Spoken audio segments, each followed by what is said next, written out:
मध्य प्रदेश का छतरपुर जिला अपनी ऐतिहासिक पहचान के साथ साथ मेहनतकश किसानों की कहानियों के लिए भी जाना जाता है।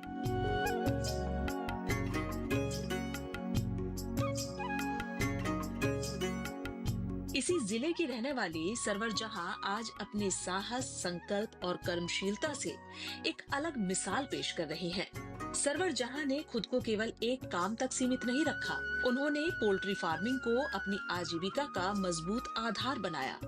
वे मुर्गी पालन के साथ साथ चूजों के लिए दाना तैयार करने का काम भी करती हैं और उसे आसपास के छोटे छोटे पोल्ट्री फार्म्स तक पहुंचाती हैं। इससे न केवल उनकी आमदनी के नए रास्ते खुले हैं, बल्कि क्षेत्र के दूसरे छोटे पोल्ट्री पालकों को भी सहारा मिल रहा है। इसके अलावा सरवर जहां खेती और पशुपालन जैसे कार्यों को भी समान रूप से संभाल रही हैं। घर परिवार की जिम्मेदारियों के बीच इन सभी कामों को संतुलित ढंग से आगे बढ़ाना उनकी कार्य कुशलता और मजबूत इरादों को दिखाता है। आज सरवर जहां की ये बहुआयामी पहल न सिर्फ उन्हें आत्मनिर्भर बना रही है, बल्कि आसपास की दूसरी महिलाओं के लिए भी प्रेरणा का स्रोत बनती जा रही है। यहाँ मैं तकरीबन 26 साल से हूँ। मैं भोपाल की हूँ एक्चुअल में।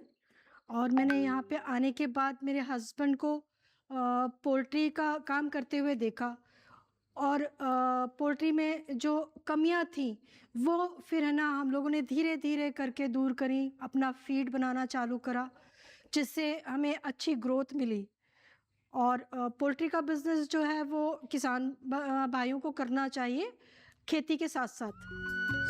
दिन की शुरुआत सरवर जहां अपने पोल्ट्री फार्म में चूजों की देखभाल से करती है।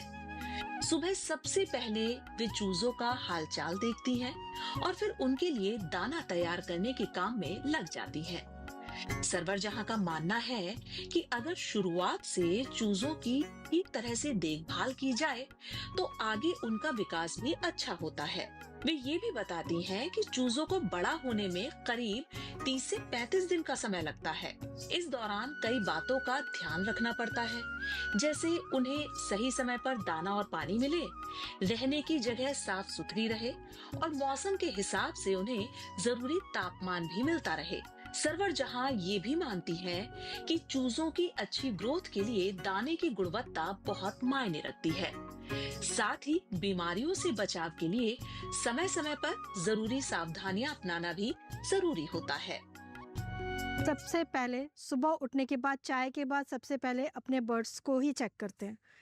और हमारा जो ये बर्ड्स होता है ये जो जब आता है, जब 1 डे का होता है, फर्स्ट डे का होता है, तो हम इसे बुरादा बिछाते हैं, उस पे उसके ऊपर पेपर बिछाते हैं।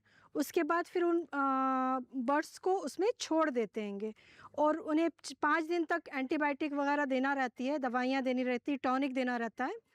और प्री स्टार्टर देते हैं शुरू में हम लोग 5 दिन। उसके बाद फिर स्टार्टर देते हैं और फिर फिनिशर दाना देते हैं। और जो कि है ना हम लोग है ना चूँकि अपने फार्म के लिए या जिसको भी चाहिए होता है उसको हम बिल्कुल ताज़ा दाना ही बना के देते हैं। और जिससे है ना बर्ड्स बीमार नहीं होता। और बर्ड्स जो है वो 23 दिन में 1 केजी साइज़ का हो जाता है और 35 डेज़ में ये 2 किलो साइज़ का हो जाता है। सरवर जहां बताती है कि पोल्ट्री फार्म में निकलने वाली मुर्गियों के वेस्ट का भी वे सही तरीके से उपयोग कर लेती हैं। इसे वे बेकार नहीं जाने देती, बल्कि खास प्रक्रिया अपनाकर खाद बनाने में इस्तेमाल करती हैं। उनका कहना है कि इस वेस्ट से खाद तैयार करने का तरीका सामान्य खाद से थोड़ा अलग होता है।